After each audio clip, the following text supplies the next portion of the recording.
Hello everyone, मैं विश्वजीत सिंह आप सभी का दी पे स्वागत करता हूं। दोस्तों, आज की इस वीडियो के अंदर में हम MA history MHI 05 lesson 3 part 2 औपनिवेशिक अर्थव्यवस्था का इतिहास लेखन पढ़ने वाले हैं। दोस्तों, इस वीडियो का जो हमारा मेन फोकस रहेगा वो इतिहास लेखन के मुद्दे और विषय के बारे में हम बात करेंगे। तो वीडियो स्टार्ट करते हैं। दोस्तों इस वीडियो की अगर हम बात करें कि किन किन चीज़ों के बारे में पढ़ेंगे, थोड़ा सा लेसन के बारे में बात करें तो इस लेसन का नाम है औपनिवेशिक अर्थव्यवस्था का इतिहास लेखन, जिसको टोटल मैंने 3 पार्टों में बांटा था। पहले पार्ट के अंदर में हमने कुछ विचारधाराओं के बारे में पढ़ा कि इतिहास लेखन को, औपनिवेशिक अर्थव्यवस्था के इतिहास लेखन के समय में कौन कौन सी विचारधाराएं उपलब्ध थी, ठीक है, और किस विचारधारा, किस दृष्टिकोण का क्या मानना था औपनिवेशिक अर्थव्यवस्था के इतिहास लेखन में, उसके बारे में हमने फर्स्ट चैप्टर में पढ़ा।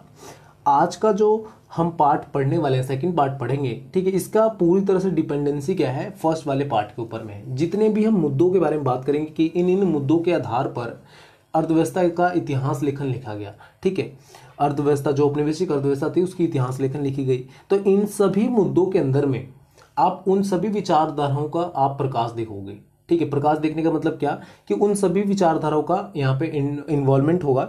जैसे मान लो आप धन निकासी की बात करते हो तो वहां पे धन निकासी को जो उपनिवेशवादी विचारधारक थे, ठीक है, वो उसको सही बताएंगे, तो वहीं पर राष्ट्रवादी उसको गलत बताएंगे, तो मार्क्सवादी उसे डिफेंड करेंगे। तो इस तरह से सभी विचारधाराओं को आप पढ़ोगे, ठीक है। तो आप सभी बच्चों से, जो भी बच्चे वीडियो देख रहे हैं, तो उन सभी से रिक्वेस्ट ये करूंगा कि पहले पहला पार्ट देख लें, ठीक है, जिसके बाद आप ये वाला वीडियो को देखें, जिससे आपको दोनों को समझने में आसानी हो। और ये जो पूरा यूनिट है, यूनिट फर्स्ट जो MHI 05 का, वो बहुत ज्यादा इंपॉर्टेंट है और इसमें 4 चैप्टर है, चारों एक दूसरे से इंटरलिंक है, ठीक है। तो चारों अगर जब तक आप नहीं देखोगे, जब तक नहीं समझोगे, आपको ये चैप्टर नहीं समझ में आएगा, ठीक है, ये गारंटी मेरी है, ठीक है। इसके अंदर हम टोटल इन 7 टॉपिक्स के बारे में बात करेंगे और ये सारे टॉपिक इंपॉर्टेंट है। रीजन क्या है कि इस टॉपिक के बेस पे ही औपनिवेशिक अर्थव्यवस्था के टाइम का इतिहास लेखन लिखा गया, ठीक है, जो आज हम पढ़ते हैं।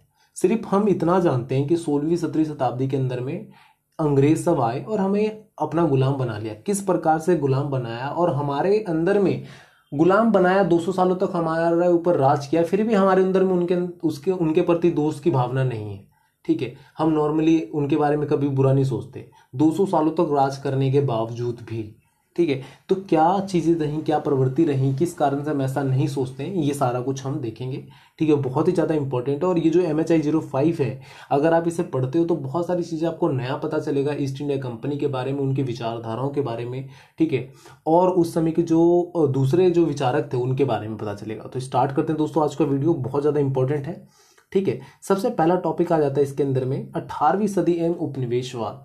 यहाँ पे एक विचारक आ जाते हैं इरफान हबीब, जिन्होंने 1960 में उत्तरार्ध में चर्चा करी कि 18वीं सदी में भारतीय अर्थव्यवस्था के कई सकारात्मक लक्षण थे, ठीक है। इनका क्या मानना था इरफान हबीब का कि 18वीं सदी के अंदर में जो भी विचारक आए उन सभी ने देखा कि भारत का जो अर्थव्यवस्था है वो एक सकारात्मक दिशा में बढ़ रहा है और सकारात्मक लक्षण है उसके और ग्रो करेगा, पर उसके बावजूद भी कोई विकास की संभावना नहीं थी। रीजन क्या है? तो रीजन ये दोस्तों कि भारत की जो मतलब ग्रो रेट था उस टाइम पे, 18वीं सदी के टाइम पे, तो बहुत ही हाई था और उसके हिसाब से जितने भी विचारक थे ये सब अंदाजा लगा रहे थे कि भारत बहुत ज्यादा ग्रो करेगा। पर अगर कभी भी एक व्यक्ति अगर कमाने जा रहा है और कमाने के बाद जो सैलरी है अगर अपने घर में लाके दी, ठीक है, तब उसका घर ग्रो करेगा, घर विकसित होगा, ठीक है। पर अगर वो दूसरे के घर में ले जाके दे या घर में लाए ही ना पैसा, तो घर ग्रो कैसे करेगा? तो सेम यहाँ पर भी ये चीजें देखी जाती है। भारत की जो औद्योगिक अर्थव्यवस्था थी या जो भी अर्थव्यवस्था थी, कृषि अर्थव्यवस्था पे आधारित अर्थव्यवस्था, वो सारे बहुत तेजी से ग्रो कर रहे थे, पर भारत के अंदर में उसका पैसा नहीं रह रहा था, वो ब्रिटेन जा रहा था, तो भारत कैसे ग्रो करेगा? यहाँ पर ये कारण देखने के लिए मिलता है। यहाँ पे एक विचारधारा यहाँ पे ये भी आती है कि सामंतवाद से पूंजीवाद की ओर संक्रमण ये इतना आसान नहीं था, ठीक है। जैसे अलग अलग विचारक क्या मानते हैं उसको डिफेंड कर रहे हैं, ठीक है, भैया आप इरफान हबीब को कह रहे हैं मतलब आप गलत बोल रहे हो, अब सही क्या है वो बता रहे हैं। देखो यहाँ कहते हैं कि भारत में क्या एक सामंतवादी व्यवस्था थी, ठीक है, जिसके अंदर में टुकड़े टुकड़े में पूरा भारत बटा हुआ था। अब उसको एकजुट में लाना, उसको सामंतवाद से पूंजीवाद की ओर ले जाना, कैपिटलिज्म की ओर ले जाना, एक बहुत बड़ी घटना थी, ठीक है। अब उन दो धारणाओं के अंदर में देखा जाता है जिसमें एक तरफ मार्क्स अपनी बात करते हैं और दूसरी तरफ डाब, ठीक है, डाब ने एक रचना करी, अपनी बुक लिखी, study in development of capitalism, ठीक है, 1963 में। इसके अंदर में ये बात कही जाती है, जिसके तहत ये साबित करने की कोशिश कर रहे होते हैं कि भैया जो आप कह रहे हो ना कि भारत के अंदर में बहुत तेजी से ग्रोथ था और उसका पैसा भारत में दिखा नहीं, मतलब उसका विकास दिखा नहीं, ग्रो होने के बावजूद भी भारत के अंदर में कुछ नहीं रहा। तो यहाँ पे वो कहते हैं कि भैया देखो, आप तो एक तो कंट्री आपकी सामंतवाद में थी, उसको पूंजीवाद की तरफ ले जाना बहुत बड़ा डिफिकल्ट वर्क था, ठीक है, तो उसमें ही सारा इधर से उधर हो गया, पर और कुछ नहीं हुआ, मतलब अपने आप को बचाने की कोशिश कर रहे हैं, ठीक है। आगे बात करें दोस्तों, तो उपनिवेशिक शासन का प्रभाव क्या रहा भारत के ऊपर में, इसके बारे में बात करें तो राष्ट्रवादी जो विचारक रहे, राष्ट्रवादी अर्थशास्त्री रहे, जिन्होंने भी कहा, क्या कहा कि ब्रिटिश शासन ने भारत को दरिद्र बना दिया, ठीक है, पूरी तरह से लूट लिया, दरिद्र बना दिया, इनका ये मानना था। औपनिवेशिक शासन के बाद एक शताब्दी बाद प्रति व्यक्ति आय के मामले में सभी राष्ट्रवादी स्पष्ट पतन का ही अनुमान करते हैं। प्रति व्यक्ति जो आय होता है, पर कैपिटल इनकम जिसे हम बोलते हैं, ठीक है, वो क्या हुआ कि बहुत ही ज्यादा एकदम खत्म हो गया। जो ब्रिटेन के आने के बावजूद मतलब ब्रिटेन ने इतने साल तक राज किया, इतना तेजी से भारत ग्रो कर रहा था, ठीक है, फिर भी जो प्रति व्यक्ति आय था वो कुछ नहीं था, ना के बराबर था। ये सारे राष्ट्रवादियों का मानना है, ठीक है। परंतु उपनिवेशवादी पक्ष समर्थक इतिहासकारों ने तर्क दिया कि कथित पतन की वजह है औपनिवेशिक शासन से पूर्व देश का पिछड़ापन, जनसंख्या में वृद्धि। अब देखो यहाँ पे जो देखो मैंने ऊपर में जो दो लाइन बताया वो राष्ट्रवादी विचारक के समर्थक थे। अब यहाँ पे जो मैं लाइन पढ़ रहा हूँ वो क्या है, उपनिवेशिक विचारधारा के समर्थक, जिन्होंने क्या बोला, वो डिफेंड कर रहे हैं अपने आप को कि भैया मेरी गलती थोड़ी ना है कि तुम्हारा देश आगे नहीं बढ़ पाया, तुम्हारा प्रति व्यक्ति आय नहीं बढ़ पाई। रीजन क्या है कि भाई तुम्हारा देश तो एक तो पिछड़ा हुआ था और दूसरा बहुत ज्यादा जनसंख्या थी, तो जिसके कारण से नहीं बढ़ पाया। अब वहां पे ये रीजन देते हैं। उनकी राय में इन दोनों कारणों के परिणाम स्वरूप अनाज के प्रति व्यक्ति उत्पादन की खपत के साथ साथ प्रति व्यक्ति आय भी नीचे आ गई। अब देखो वो कहते हैं कि भैया आप उगा रहे हो 5 किलो, खाने वाले तुम्हारे घर में है 15 किलो, ठीक है, तो कैसे होगा, तो 5 किलो में से थोड़ा थोड़ा ही मिलेगा ना, तो कम ही पड़ेगा। तो सिंपल सी बात यहाँ पे उपनिवेशवादी विचारधारा ये कहती है, ठीक है। आगे बात करें दोस्तों, तो मार्क्सवादी तर्क के अनुसार, अब यहाँ पे मार्क्सवादी क्या कहते हैं, तो मार्क्सवादी तर्क के अनुसार ब्रिटेन के औद्योगिक पूंजीपति नहीं चाहते थे कि भारत ब्रिटेन उद्योग में प्रतिस्पर्धा करे और इसलिए भी उन्हें मुक्त व्यापार की नीति अपनाए। देखो अब जैसे क्या है कि भारत के अंदर में भी औद्योगिक अर्थव्यवस्था पनप रही थी, ठीक है, और वो ब्रिटेन जो औपनिवेशिक अर्थव्यवस्था थी, ये मतलब भारत के अंदर में भी औद्योगिक अर्थव्यवस्था, सॉरी, भारत के अंदर में भी औद्योगिक अर्थव्यवस्था पनप रही थी और वो ब्रिटेन के औद्योगिक अर्थव्यवस्था को चुनौती दे रही थी। तो जो ब्रिटेन के व्यापारी सब थे वो ऐसा नहीं चाहते थे, जिसके कारण से भी ब्रिटेन ने क्या किया, भारत के अंदर में मुक्त व्यापार मतलब ओपन डोर जिसे हम बोलते हैं, उसकी नीति की शुरुआत करी, जिससे वो आकर यहाँ पर राज कर सकते थे और हम भी वहां जा सकते थे, पर हमारे अंदर उतनी कैपेसिटी थी नहीं कि हम बाहर जाके व्यापार करें, ठीक है। अब देखो कुछ राष्ट्रवादी विचारक आ जाते हैं, दादा भाई नौरोजी, D.R. गाडगिल, ठीक है, R.P. दत्त, A.K. बागिच, ठीक है, रजत रे, औपनिवेशिक राष्ट्र की नीतियों के महत्व पर जोर दिया। हालांकि देश की अर्थव्यवस्था की गिरावट के लिए जिम्मेदार कई अन्य कारक भी मौजूद थे। देखो राष्ट्रवादी विचारक जितने भी थे ना, ठीक है, चाहे आप दादा भाई नौरोजी मानो और जो भी जिनको भी ले लो, उन्होंने पूरी तरह से एक तरफा ये कहा कि औपनिवेशिक शासन क्या है, जिम्मेदार है भारत की अर्थव्यवस्था की जो हालत है इस समय उसके लिए। पर वहीं पे कुछ और विचारक थे जिनका मानना क्या था कि अलग अलग कारण भी इसके जिम्मेदार हो सकते हैं, उपनिवेशी अर्थव्यवस्था ही सिर्फ जिम्मेदार है, उपनिवेशिक शासन ही जिम्मेदार है, ऐसा कुछ जरूरी नहीं, ठीक है। यहाँ पे ये भी बात सामने आती है। राष्ट्रवादियों एवं मार्क्सवादियों ने इस बात पे सहमति है। अब देखो यहाँ पे मार्क्सवादी विचारधारा की भी हम बात करते हैं। मार्क्सवादी विचारधारा सहमति है, दोनों की मतलब मिली भगत है, सहमति है कि कर संरक्षण और उद्योग को राष्ट्र समर्थन के परिणाम स्वरूप प्रथम विश्व युद्ध से पूर्व भरपूर विकास की संभावना संभव हो पाया। देखो अब यहाँ पे ना प्रथम विश्व युद्ध की बात करते हैं, first world war, great world war, महायुद्ध जो हुआ उसके बारे में बात करते हैं।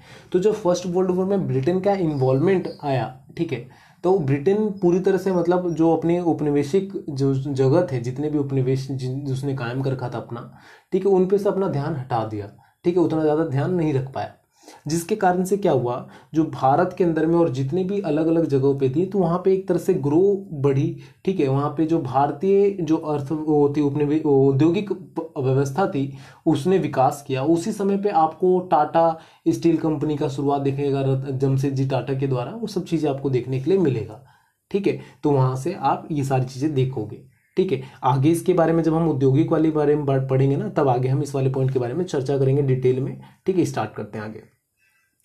अब आ जाता है निरुद्योगीकरण, ठीक है, डिसेंट्रलाइजेशन जिसे हम बोलते हैं ना, मतलब उद्योगीकरण, ठीक है। तो वहां पे निरोधीकरण, वहां पे उद्योग नहीं रहा, ठीक है। अब उद्योग नहीं रहा, उसके लिए मैंने सबसे पहला कारण ही बताया था कि जो ब्रिटेन के व्यापारी सब थे वो नहीं चाहते थे कि भारत के व्यापारियों से हमें कंपटीशन हो, तो उसके लिए उन्होंने मुक्त व्यापार की नीति की शुरुआत करी। और भारत के जो उद्योग व्यवस्था थी वो कभी भी बढ़े नहीं, तो उसको दबाने की कोशिश भी की गई, ठीक है। तो यहाँ पे भारत के पारंपरिक शिल्प उद्योग के पतन, देखो पतन मतलब क्या होता है, खत्म होना।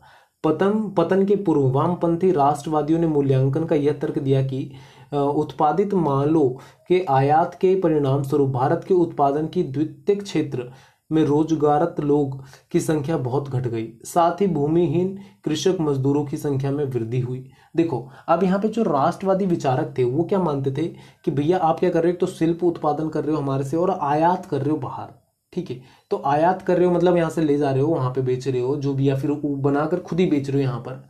तो जो हमारे यहाँ के कलाकार थे, जो हमारे यहाँ के बनाने वाले थे, तो बेरोजगार हो गए, ठीक है, बेरोजगार हुए। दूसरी बात क्या हुआ कि आप ऐसे से रूल ला रहे हो, ऐसे से नियम ला रहे हो जिसके कारण से क्या हुआ, भूमिहीन कृषक जिसके पास खेती जमीन नहीं है उसकी बढ़ोतरी होती चली गई, ठीक है। तो ये सब क्या है, हमारे भारत के तो नुकसानदेही है ना। आप दूसरी तरह से कह रहे हो पिछड़ा वर्ग, तो ये उसी के कारण है, ठीक है। यहाँ पे राष्ट्रवादियों का ये मानना था।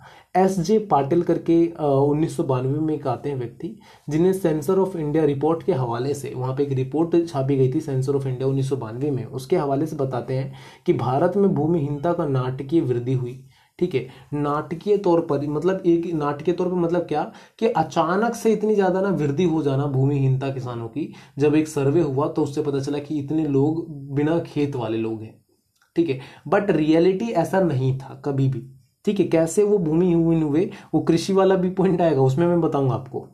डेनियल थॉनर, ठीक है, ने भी इसी सेंसर रिपोर्ट को 1881 से लेकर 1931 का उपयोग अपनी पुस्तक land and labour in India 1962 में यह दिखाने के लिए किया कि कथित अवधि में द्वितीय क्षेत्र के रोजगार में से 1-2% का ही ह्रास नहीं था। देखो यहाँ पे जो भारतीय समर्थक विचारक आए या फिर जो दृष्टिकोण देने वाले व्यक्ति आए, उन्होंने उसके समर्थक में बोला कि ये चीज भारत के प्रति गलत हुआ है। पर वहीं पे जो उपनिवेशिक समर्थक विचारक आए, उन्होंने उपनिवेशवाद का समर्थन किया खुले तौर पे। अब यहाँ पे एस.जे. पाटिल ने जब सेंसर ऑफ इंडिया की रिपोर्ट का हवाले दिया तो उन्होंने क्या बोला कि नाटकीय तौर पे भूमिहीनता बढ़ी, ठीक है। बट वहीं पे डेनियल थॉनर ने अपनी रिपोर्ट में कहा कि भैया ऐसा कुछ नहीं है। अपनी उन्होंने पुस्तक लिखी लैंड एंड लेबर, उसके अंदर में बोला ऐसा कुछ नहीं है, ये ह्रास जो है ज्यादा से ज्यादा 2% का हुआ था, आप बढ़ा चढ़ा के बता रहे हो, ये ऐसा बात है, ठीक है। रियलिटी ये है, उन्होंने डेनियल थॉनर ने ये बोला। आगे बात करें दोस्तों तो एक पॉइंट आ जाता है धन निकासी, जिसको लेकर जितने भी राष्ट्रवादी विचारक थे उन्होंने बहुत ज्यादा एग्रेसिव रहे, ठीक है। और इसको लेकर वो बहुत ज्यादा आवाज उठाया। धन निकासी क्या है, तो धन निकासी को हम वेल्थ ऑफ ड्रेन भी कहते हैं, ठीक है, इंग्लिश में। जिसका मतलब क्या होता है कि धन का एक जगह से दूसरी जगह जाना, ठीक है, एक जगह से दूसरी जगह जाना। ये भी एक मैंने आपको बीए प्रोग्राम 3rd ईयर के अंदर में एक इंटरनेशनल रिलेशनशिप के अंदर मैंने एक आपको थ्योरी पढ़ाई थी, ठीक है, जिसको हम कहते हैं निर्भरता सिद्धांत, डिपेंडेंसी थ्योरी, ठीक है। आंड्रे गुटर फ्रैंक का वो थ्योरी था निर्भरता सिद्धांत, जिसके अंदर में क्या होता है, मैं उसको पूरा अगर आपको स्ट्रक्चर समझाऊं अभी थोड़ा सा, तो आपको समझ में आएगा कि ब्रिटेन हमारे साथ कर क्या रहा था। उसके अंदर में 2 सर्कल होते हैं, एक इनर सर्कल होता है, एक आउटर सर्कल होता है, ठीक है। तो इनर सर्कल से इसमें रिसोर्स पूरा भरपूर है, रिसोर्स मतलब पूरा हर तरह के संसाधन भरपूर है, और ये इंडिया है मान के चलो। इनर सर्कल जो अंदर वाला सर्कल है, तो इनर सर्कल से क्या होता है, रिसोर्स बाहर जाते हैं, ठीक है। रिसोर्स आउटर सर्कल की ओर जाते हैं, बाहर जाते हैं। और रिसोर्स के बाद जो आउटर सर्कल है, रिसोर्स को कंप्लीट मतलब लास्ट जो प्रोडक्शन ऑफ गुड्स होता है, मतलब एकदम लास्ट सेप किसी भी आइटम का बनाया जाता है, उसको बनाने के बाद इनर सर्कल में लाते हैं। तो हमारा माल हमसे ही लेकर हमारे अंदर में ही बेचना, ये ब्रिटेन ने स्टार्ट किया, ठीक है। और हमसे ही मुनाफा कमाना। रेशम हमसे ले जाते थे, बाद में रेशम के कपड़े जो बनते थे या जो भी चीजें बनती थी वो हमें ही लाके बेचते थे। शिल्प का पूरा व्यापार हमसे छीन लिया गया और हमें ही लाकर बेचा जाता था। चंदन की लकड़ी हमसे ही काटी जाती तो हमें ही बेचा जाता था, ठीक है। नमक हमारे ही पानी से बनाया जाता था और हमें ही बेचा जाता था। हमारे खेत पे हमसे ही टैक्स लिया जाता था, ठीक है। हमारे खेत पे हमसे ही चीजें वसूल की जाती थी। तो इस तरह से चीजें चल रही थी। तो ये जो निर्भरता सिद्धांत है, अगर आप में से कोई भी बच्चा BA program 3rd year international relationship पढ़ा होगा तो उसको बहुत अच्छे से पता होगा कि क्या है निर्भरता सिद्धांत, और नहीं देखा है, नहीं पता है, तो मैंने वीडियो बना रखी है निर्भरता सिद्धांत की, आप जाके देखो, आपको अच्छे से समझ में आएगा। ठीक है, तो अब यहाँ पे हम धन निकासी की बात करते हैं। तो जो राष्ट्रवादी विचारक थे, जितने भी राष्ट्रवादी विचारक आए, उनका क्या मानना था कि ब्रिटेन ने क्या किया भैया कि यहाँ से धन का निकासी किया और ब्रिटेन ले गया। अगर वो धन की निकासी नहीं होती तो जो भारत है, आज के समय में हम भारत को देखते हैं, वो अमेरिका के बराबर होता या अमेरिका जितना होता, ठीक है, या उससे भी बड़ा होता, ये हम कह सकते हैं, क्योंकि हमारे पास इतने पैसे थे। ठीक है, यहाँ पे कहा जाता है कि 18वीं सदी के उत्तरार्ध में ब्रिटेन को भारत से भेजे जाने वाले नजराने, देखो यहाँ पे एक और चीज, जो उपनिवेशवादी विचारक रहे जितने भी, उन्होंने कभी भी ये नहीं बोला कि वो पैसे ले गए हमारा, उन्होंने क्या बोला, नजराने दिया है, नजराने ले गए। नजराने मतलब क्या, गिफ्ट के तौर पर, ठीक है, भारत से ले गए हैं, भारत ने गिफ्ट के तौर पर ब्रिटेन को दिया। कोई बेवकूफ है क्या अपना पैसा सारा ब्रिटेन को ऐसी किसी को भी गिफ्ट के तौर पर देगा, ठीक है, और भारत देगा, ऐसी बात करता है यार। तो जितने भी औपनिवेशिक थे उन्होंने क्या बोला, नजरानी, गिफ्ट के तौर पे ट्रिब्यूट किया है उन्होंने, भारत ने ट्रिब्यूट किया है ब्रिटेन को और उसके दिया है, जिससे देश में निकासी, देश निकासी मतलब ड्रेन हुआ है, पैसे का बहाव हुआ है ब्रिटेन की ओर। ठीक है, जिसमें जितने भी राशियां थी, सर जॉन सोर एम राजा राम मोहन राय के मोटे तौर पर अनुमान लगाया है। अगर सर जॉन सोर और जो राम मोहन राय हैं उनके अनुमान के हिसाब से देखा जाए, ठीक है, तो कहा जाता है कि 1500 मिलियन पाउंड, 1500 मिलियन पाउंड को अगर आप ना गूगल करके देखोगे तो इतना बड़ा नंबर हो जाएगा ना कि आपको इकाई दहाई सैकड़ा हजार करते करते भी ना समझ में नहीं आएगा कि इसको पढ़ो कितना। मैंने करके देखा था, इसलिए मैं ये बता रहा हूँ आपको, आप एक बार करके देखना। ये तो राउंड ऑफ बता रहा हूँ कि 1500 मिलियन पाउंड, और पता नहीं कितने ले गए होंगे, ये कैश वाले हैं, बाकी तो सोना चांदी हीरे मोती और क्या क्या ले गए ये तो आपको भी नहीं पता। ठीक है, तो ये सारे काले सच हैं दोस्तों, हमारे ऊपर जो हमारे साथ हुआ है उसके काले सच है। जब आप ये बुक पढ़ोगे ना MHI05 पूरा, ठीक है, जो 2-3 बुक हैं, तो मज़ा आ जाएगा आपको, बहुत सारी नॉलेज वाली चीज़ें पता चलेंगी।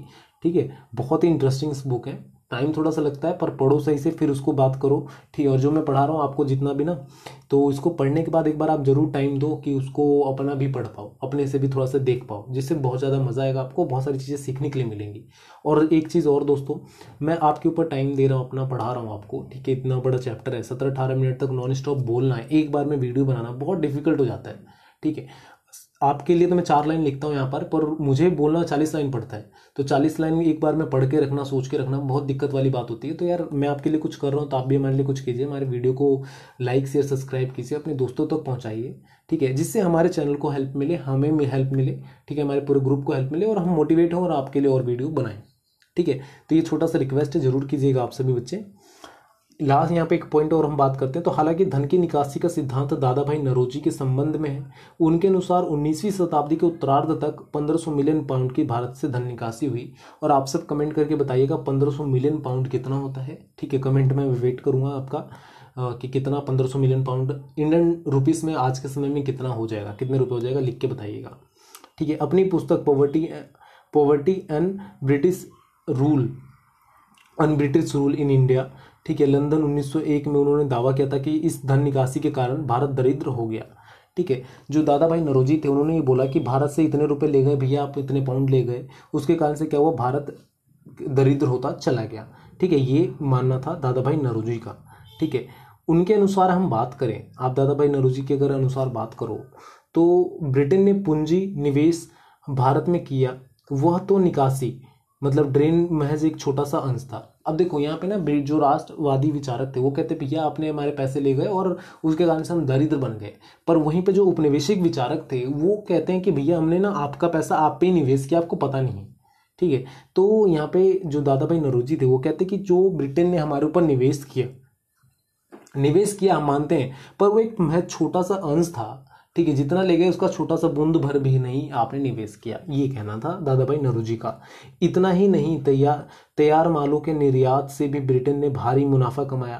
भारतीय पूंजी के ही ब्रिटेन वापस ले जाने वाले की बात है, मतलब भारत की जो पूंजी मतलब जो हमसे माल बनवा कर हमें ही बेचकर, ठीक है, और हमसे ही पैसा कमाकर ब्रिटेन ले जाना, ये मतलब इस तरह का चीजें चल रही थी पूरा। अब हमारे खेत से हमसे ही नील उगवाते थे, भाई नील उगाओ, नील उगा लिए तो उसके बाद बोलते थे तुम्हें टैक्स भी तो भरना है, तो फिर पैसे किस बात का दो भैया आपके नील का, तो वो नील हमसे ले लिए। फिर वो नील की खेती हमें ही, नील जो हमें चाहिए जरूरत पड़े तो हम उनसे ही खरीदते थे और हमारा खरीदा हुआ हमें ही बेचकर वो पैसा कमाते थे।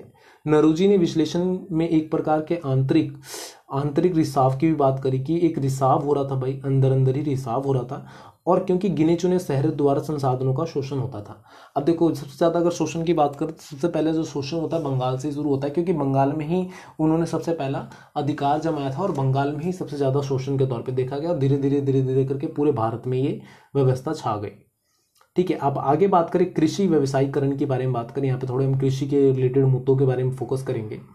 ठीक है, तो कृषि व्यवसायीकरण के अंदर में क्या देखने के लिए मिलता है कि औपनिवेशिक शासन से पूर्व भी कृषि व्यवसायिक स्वरूप था।